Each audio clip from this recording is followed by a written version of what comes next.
দর্শক, আবারও যাচ্ছি ভোজ্য তেলের বাজার পরিস্থিতি জানতে। এবার কুষ্টিয়া থেকে সরাসরি যুক্ত হচ্ছেন সহকর্মী নাহিদ হাসান তিতাস।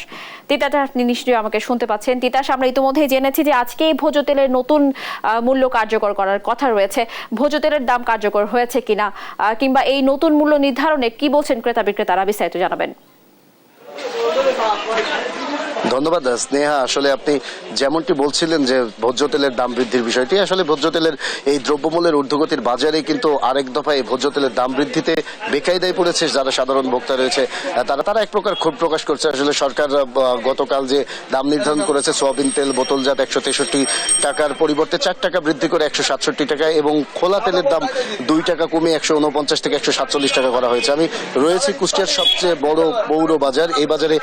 তবে এখন পর্যন্ত এই বাজার ঘুরে আমি যেটি দেখেছি যে কোনো তেলের দাম এখন পর্যন্ত বৃদ্ধি হয়নি। আমি যারা বিক্রেতা রয়েছে, দোকানদার রয়েছে, তাদের সাথে কথা বলেছি। দোকানদারদের দাবি যে নতুন করে যে তেলের দাম নির্ধারণ করা হয়েছে সেই তেলগুলো এখনো তারা পায় নাই, যা না পাওয়ার কারণে কিন্তু তেলের দাম এখন পর্যন্ত বাড়ে নাই। তবে তারা বলছে নতুন তেল কিন্তু বাজারে আসলেই তেলের দামটি বেড়ে যাবে। তবে আরেকটি বিষয় আপনাকে জানিয়ে রাখতে চাই, খোলা তেলের দাম বাজারে 2 টাকা কমলেও কিন্তু কুষ্টিয়ার বাজারগুলোতে খোলা তেল বিক্রি হচ্ছে অনেক বেশি দামে, অর্থাৎ 147 পরিবর্তে কিন্তু খোলা তেল বিক্রি হচ্ছে 165 টাকা কেজি দরে। অর্থাৎ আমি বলতে পারি যে এই যে বাজারের বিশৃঙ্খলায় কিন্তু ভোক্তাদের এক প্রকার ক্ষোভ প্রকাশ করছে ভোক্তারা। আমার সাথে একজন ভোক্তা রয়েছে, আমি তার সাথে একটু কথা বলতে চাই। আসলে এই যে দ্রব্যমূল্যের ঊর্ধ্বগতি, এর মধ্যে আবার তেলের দাম সরকার এক দফা বাড়িয়েছে, আসলে এই যে দাম বাড়লে এতে আপনাদের প্রতিক্রিয়া কি?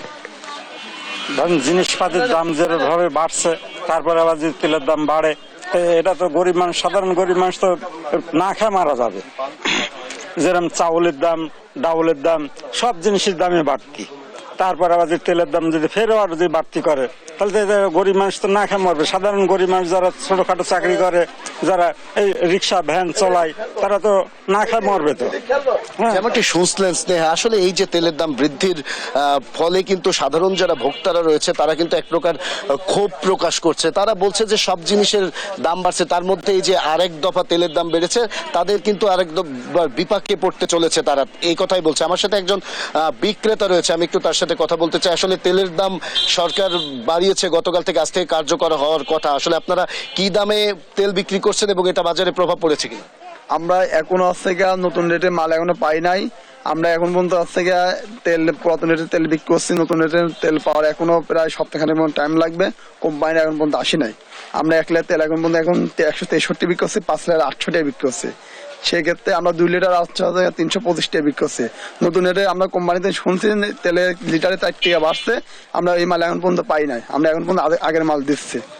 যেমনটি শুনছিলেন, আসলে বাজারে এখন পর্যন্ত কিন্তু নতুন যে তেল সেটা আসেনি, যার কারণে কিন্তু কুষ্টিয়ার বাজারগুলোতে এখনো কোনো ধরনের প্রভাব পড়েনি। তবে নতুন তেল ঢুকলেই কিন্তু প্রভাব পড়বে। এখন পর্যন্ত কুষ্টিয়ার বাজারে যে 1 লিটারের সোয়াবিন তেল সেটি বিক্রি হচ্ছে 163 টাকা কেজি দর, এবং 5 লিটারের সোয়াবিন তেল বিক্রি হচ্ছে 800 টাকা বোতল, এবং খোলা তেল বিক্রি হচ্ছে কিন্তু অনেক বেশি দামে। যদিও সরকার 2 টাকা কমিয়ে 147 টাকা নির্ধারণ করে দিয়েছে, তবুও কিন্তু এটি বিক্রি হচ্ছে 165 টাকা কেজি দর। আর আসলে এইটা নিয়ে কিন্তু এক প্রকার ক্ষোভই প্রকাশ করছে সাধারণ ভোক্তারা। তবে যারা বাজার নিয়ন্ত্রণ কর্মকর্তা রয়েছে, আমি তাদের সাথে কথা বলেছি। তারা যেটা বলছে যে তারা যদি বাজারে কেউ অতিরিক্ত মূল্যে তেল বিক্রি করে বা সরকারের নির্দেশনা না মানে, তাহলে কিন্তু তারা তাদের বিরুদ্ধে আইনগত পদক্ষেপ নেবেন। এই ছিল কুষ্টিয়ার বাজার থেকে তেলের দাম কার্যকর নিয়ে আমার কাছে সর্বশেষ খবর। স্নেহা।